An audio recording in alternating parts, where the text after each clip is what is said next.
దారుణంగా ఒక నిండు సభలో హత్యకు గురయ్యాడు. సో దానికి సంబంధించి విజువల్స్ మనం టీవీ స్క్రీన్ పైన చూస్తున్నాం. Donald Trump and Charlie Kirk గతంలో వరుదరు కలిసి ఒకే వేదిక పైన ఆ స్టేజ్ ని పంచుకున్న దృశ్యాలు. సో ట్రంప్ కి ఒక కుడిభుజం లాగా ట్రంప్ కి అత్యంత సన్నిహితులైనటువంటి కన్జర్వేటివ్ యాక్టివిస్ట్ చార్లీ కిర్క్ దారుణ హత్యకు గురయ్యాడు. ఉటా వ్యాలీ యూనివర్సిటీలో తాను మాట్లాడుతూ ఉండగా ఆయన పైన ఒక్కసారిగా ఫైరింగ్ మొదలైంది. డైరెక్ట్ గా వచ్చి గొంతుకి ఒక బుల్లెట్ తగిలింది. తీవ్రంగా రక్తస్రావంపై స్పాట్లోనే ఆయన కొంత కళ్ళు తిరిగి పడిపోవడంతో హుటాహుటిన ఆసుపత్రి తరలించారు. అక్కడికి వెళ్లి చికిత్స పొందుతూ మరణించినట్టు తెలుస్తోంది. సో ఉటా వ్యాలీ యూనివర్సిటీలో మాస్ షూటింగ్కి అంటే అమెరికాలో గన్ కల్చర్ పెరిగిపోయింది. బహిరంగ ప్రాంతాల్లోనే ఈ రకంగా దారుణం కొంతమంది వ్యక్తులు దాడికి యత్నిస్తూ ఉన్నారు. సో వారింటికి వ్యతిరేకంగా మనమంతా కలిసికట్టుగా ఉండాలని చెప్పి ఉటా వ్యాలీ యూనివర్సిటీలో విద్యార్థులతో ఆయన సంభాషిస్తూ మాట్లాడుతున్నారు. He's a famous radio show, podcast show ఒక హోస్ట్గా తెలుస్తోంది. సో ఆయన అక్కడ విద్యార్థులతో మాట్లాడుతూ ఉండగా అప్పటికే అక్కడికి సభకు వెళ్లేందుకు ప్రయత్నం చేస్తూ ఉంటే వ్యతిరేకతను ఎదుర్కొన్నాడట. సుమారుగా ఆయన ఇక్కడికి రాకూడదు అని చెప్పి ప్రభుత్వంలో ఏకంగా డొనాల్డ్ ట్రంప్కి అత్యంత సన్నిహితులుగా ఉన్నారు కాబట్టి జనరల్గా ప్రతిపక్షాలు ఉంటూ ఉంటాయి, అపోజిషన్స్ ఉంటూ ఉంటాయి. సో యూనివర్సిటీలో ఉన్నటువంటి అపోజిషన్ పార్టీకి సంబంధించిన కొంతమంది స్టూడెంట్స్ ఆయన ఇక్కడ రానివ్వకండి అని చెప్పి సుమారుగా 1000-1500 మంది ఒక సంతకాల సేకరణ చేసి అక్కడ యూనివర్సిటీ అధికారులకు కూడా ఇచ్చారట. ఆయన అనుమతించకండి, ఆయన రానివ్వకండి, ఇక్కడ సభ పెట్టనివ్వకండి అని చెప్పి. ఆయన అయినప్పటికీ వచ్చినటువంటి నేపథ్యంలో ఆ వ్యతిరేకతను ఎదుర్కొన్నాడు. ఆయన వచ్చినటువంటి దారులు ఆయన అడ్డగించారు, ఆయన రాకుండా అడ్డుకున్నారు. ఇలాగైనా సరే ఆయన ఆ సభా ప్రాంగణానికి చేరుకున్నారు. సభలో ఒక విద్యార్థి అనేటువంటి ఆ ప్రశ్నకి సమాధానం చెప్తుండగా ఒక్కసారిగా గన్ ఫైరింగ్ జరిగింది. డైరెక్ట్గా వచ్చి ఆ బుల్లెట్ గొంతుకు తగిలింది. సో తీవ్రంగా రక్తస్రావమైంది, కింద పడిపోయాడు. వెంటనే హుటాహుటిలో లేచినటువంటి తన బౌన్సర్లు కానివ్వండి, సెక్యూరిటీ సిబ్బంది అక్కడి నుంచి హాస్పిటల్కి తరలించేందుకు ప్రయత్నం చేశారు. సో హాస్పిటల్కి తరలించేటువంటి మార్గంలోనే ఆయన కొంత కంప్లీట్గా కొలాప్స్ అయినట్టు తెలుస్తోంది. హాస్పిటల్ తరలించి అక్కడ చికిత్స అందిస్తుండగానే ఆయన ప్రాణాలు కోల్పోయాడు. సో ప్రస్తుతానికి ఆయన కన్జర్వేటివ్ యాక్టివిస్ట్ డొనాల్డ్ ట్రంప్కి అత్యంత సన్నిహితుడు. డొనాల్డ్ ట్రంప్కి ఒక కుడిభుజం లాంటి వ్యక్తి. చార్లీ కిర్క్ మరణాన్ని డొనాల్డ్ ట్రంప్ కూడా చాలా తీవ్రంగా ఖండించాడు. ఒకసారి ఆయన ట్వీట్ చేశారు. చార్లీ కిర్క్ మరణం పైన ట్వీట్ ఏంటో చూద్దాం. సో డొనాల్డ్ ట్రంప్ ట్వీట్ చేసిన విధానం చూస్తూ ఉంటే ఆయన ఎంతటి సాన్నిహితులు అర్థమవుతోంది. The great and even legendary Charlie Kirk is dead.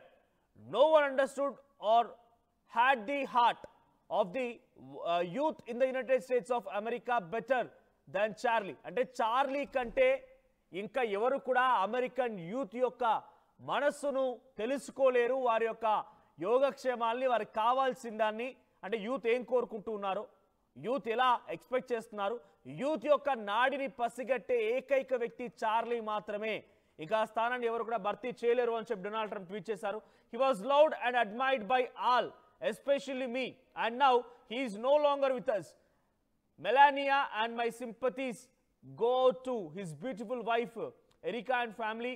Charlie we love you అని చెప్పి డొనాల్డ్ ట్రంప్ ట్వీట్ చేయడం మనం చూస్తూ ఉన్నాం. సో నిజంగానే ఒక అంటే యాజ్ ఆఫ్ నౌ చార్లీకి సంబంధించి ఇన్ఫర్మేషన్ మనం చూసినప్పుడు చార్లీ ఈజ్ ఎ జర్నలిస్టు, ఒక హోస్ట్ కూడా. ప్రముఖ రేడియో షోస్కి, ప్రముఖ పాడ్కాస్ట్ షోస్కి ఒక హోస్ట్గా కూడా వ్యవహరిస్తున్నారు చార్లీ. సో చార్లీ కిర్క్ యుఎస్ఏకి సంబంధించి ఒక ప్రముఖ వ్యవస్థను కూడా ఏర్పాటు చేస్తారు. ఆయన 18 ఏళ్లకే చార్లీ కిర్క్ తన వయసులో ఉన్నటువంటి 18 ఏళ్లకే టర్నింగ్ పాయింట్ యుఎస్ఏ ఆర్గనైజేషన్ స్థాపించారట. సో ఆర్గనైజేషన్కి ఆయన వివిధ హోదాల్లో కూడా పనిచేశారు. సో టర్నింగ్ పాయింట్ యుఎస్ఏ ఆర్గనైజేషన్ని స్థాపించిన చార్లీ కిర్క్ ఇప్పుడు మీ మధ్యలో నుంచి లేకపోవడం నేను చాలా తీవ్రంగా దిగ్భ్రాంతి వ్యక్తం చేస్తున్నా అని చెప్పి డొనాల్డ్ ట్రంప్ ట్వీట్ చేయడం మనం చూస్తూ ఉన్నాం. So Kirk was at the age of 31, ఆయనకు 31 ఏళ్ల వయసు. ఆయన 18 ఏళ్ల వయసున్న సమయంలోనే టర్నింగ్ పాయింట్ యుఎస్ ఆర్గనైజేషన్ని స్థాపించి యూత్ యొక్క వాయిస్ని, యూత్ యొక్క అభిప్రాయాల్ని, వారికి సంబంధించిన పాజిటివ్ అండ్ నెగిటివ్స్ని, సలహాలని, సూచనని ప్రభుత్వానికి ఎప్పటికప్పుడు చేరవేస్తూ ఉండేవాడట. సో యూత్ సభ్యులే, అంటే అమెరికన్ యూత్ కావాల్సింది ఏంటి అనేది చార్లీ కంటే ఇంకా ఎక్కువ ఎవరికి తెలియదు అనేటువంటి మాటని డొనాల్డ్ ట్రంప్ మాట్లాడుతున్నారంటే చార్లీ ఏ స్థాయిలో ఆయనతో పాటు కలిసి పనిచేసి అర్థం చేసుకోవచ్చు. 2012లోనే ఆయన ఓ వ్యవస్థను స్థాపించి యూత్ కోసం పనిచేస్తూ వచ్చారు. దాంట్లో ఎగ్జిక్యూటివ్ డైరెక్టర్గా, చీఫ్ ఎగ్జిక్యూటివ్ ఆఫీసర్గా కూడా పనిచేశారట. So Charlie 1993 born. So Donald ట్రంప్కి అత్యంత సన్నిహితుడు, యంగ్స్టర్. సో చార్లీ ఆయన డొనాల్డ్ ట్రంప్ యొక్క గెలుపోవటంలో యూత్కు సంబంధించినటువంటి మేనిఫెస్టోని క్రియేట్ చేయడం కానివ్వండి, యూత్కు సంబంధించినటువంటి వాయిస్ని డొనాల్డ్ ట్రంప్కి చేర్చడంలో డొనాల్డ్ ట్రంప్ కూడా యూత్ని అట్రాక్ట్ చేసే విధంగా ఆయన ప్రయత్నాలు ఆయన ప్రసంగాలు ఉన్నాయంటే దానికి కారణం చార్లీ కిర్క్ అని తెలుస్తోంది. He is volunteering for US senate campaign. So senate క్యాంపెయిన్కి ఆయన వాలంటీర్ కూడా ఉన్నారు. సో 2012లో ఆయన ఒక ఆర్గనైజేషన్ చెప్పినట్టుగా టర్నింగ్ పాయింట్ యుఎస్ఏ ఆర్గనైజేషన్ స్థాపించారు. ఇలా పొలిటికల్ కెరీర్లోకి డొనాల్డ్ ట్రంప్కి అత్యంత సన్నిహితుడిగా డొనాల్డ్ ట్రంప్కి సపోర్ట్ చేసే విధంగా ఆయన క్యాంపెయిన్ కూడా చేశారట. ఎలక్షన్ క్యాంపెయిన్లో ఆయన కూడా చాలా కీలకంగా మారారు. He is a vocal voice supporter of his policies and campaigns. Donald ట్రంప్కి అత్యంత ప్రమోషన్ ఇచ్చే వ్యక్తి. డొనాల్డ్ ట్రంప్కి ప్రజలు డొనాల్డ్ ట్రంప్ తీసుకున్న నిర్ణయాలు డొనాల్డ్ ట్రంప్ యొక్క వాయిస్ని ఆయన క్యాంపెయిన్స్ని ఆయన స్కీమ్స్ని ప్రజల్లోకి చాలా బలంగా తీసుకువెళ్లేందుకు చార్లీ కిర్క్ ప్రయత్నం చేశారట. He was also a published author and he was also a writing books on his political views పైన పబ్లిక్ ఆథర్గా college scam and MAGA doctrine కూడా ఆయన స్కామ్ల పట్ల బయటికి వెలికి తీశారు. So Kirk's political ideology was a blend of populist conservatism and Christian nationalism. So ఆయన చాలా అత్యంత రాజకీయంగా కూడా ముందడుగు వేయాలనుకున్నారు.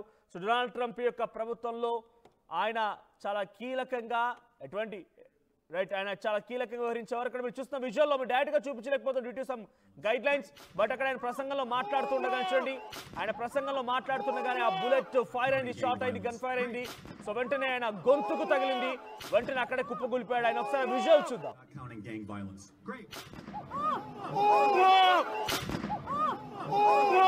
Not counting gang violence. Great. Not counting gang violence. Great.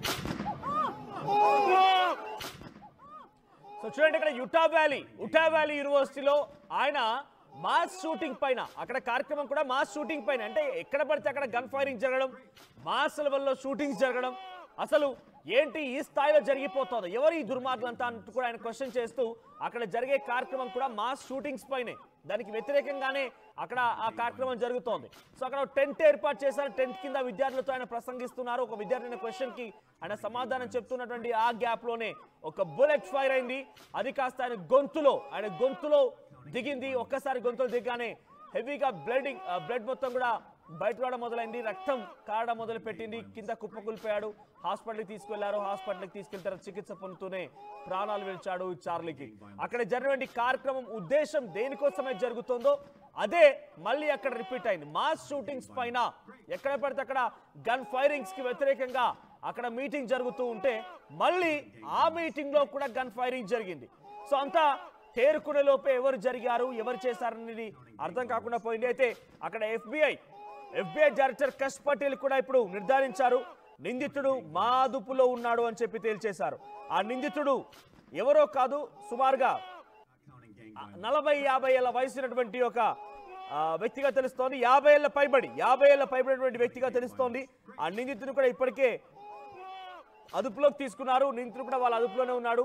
So ఇక్కడ డొనాల్డ్ ట్రంప్ వ్యతిరేకంగా డొనాల్డ్ ట్రంప్ యొక్క వాయిస్ వచ్చింది కాబట్టి ఈ వ్యక్తి చార్లీ కిర్క్ పైన దాడి చేసినట్టు తెలుస్తోంది. సో డొనాల్డ్ ట్రంప్ చేసినటువంటి చర్యలు, డొనాల్డ్ ట్రంప్ యొక్క అంటే ఇక్కడ ఒక రకంగా చార్లీ కిర్క్ మరణానికి కారణం కూడా డొనాల్డ్ ట్రంప్ అన్నట్టుగానే తెలుస్తోంది. ఎఫ్బిఐ డైరెక్టర్ కష్ పటేల్ కూడా అదే చెప్తున్నారు. సో అక్కడ దాడి చేసిన వ్యక్తి 50 ఏళ్ల పైబడే వయసున్న వ్యక్తే. సో ఆయన ఈ రకంగా ఎందుకు దాడి చేస్తాడు అడిగినప్పుడు డొనాల్డ్ ట్రంప్ తీసుకున్న నిర్ణయాలకి వాయిస్ గా మారిపోయాడు. డొనాల్డ్ ట్రంప్ కి ఇది ఒక హెచ్చరికగానే, అంటే ఇక్కడ డైరెక్ట్ గా ఆయన కుడి భుజాన్ని టార్గెట్ చేశారు, కుడి భుజాన్ని హతమార్చారని చెప్పే దాంట్లో ఆ నిందితుడు చెప్తున్న మాట ఏంటంటే ఇది డొనాల్డ్ ట్రంప్ కి ఒక హెచ్చరిక. ఆయన భద్రత పైన కూడా, డొనాల్డ్ ట్రంప్ యొక్క భద్రత పైన కూడా ఇప్పుడు అనుమానాలు వ్యక్తమవుతున్నాయి. డొనాల్డ్ ట్రంప్ కూడా ఇది ఒక హెచ్చరికగానే భావించాలి. డొనాల్డ్ ట్రంప్ తన టార్గెట్ అంటూ కూడా ఆ నిందితుడు మాట్లాడుకొచ్చాడట. డొనాల్డ్ ట్రంప్ డొనాల్డ్ ట్రంప్ పై టార్గెట్ చేస్తూనే ఇప్పుడు ఆయన ఒక హెచ్చరికగా చార్లీ కిర్క్ ని హతమార్చాను అని చెప్తున్నాడు. ఒక బిగ్ టీం ఉంది. ఈ బిగ్ టీం డొనాల్డ్ ట్రంప్ యొక్క నిర్ణయాన్ని వ్యతిరేకిస్తోంది. సో డొనాల్డ్ ట్రంప్ కి డెఫినెట్ గా ఒక హెచ్చరికగా భావించాలని చెప్తున్నారట.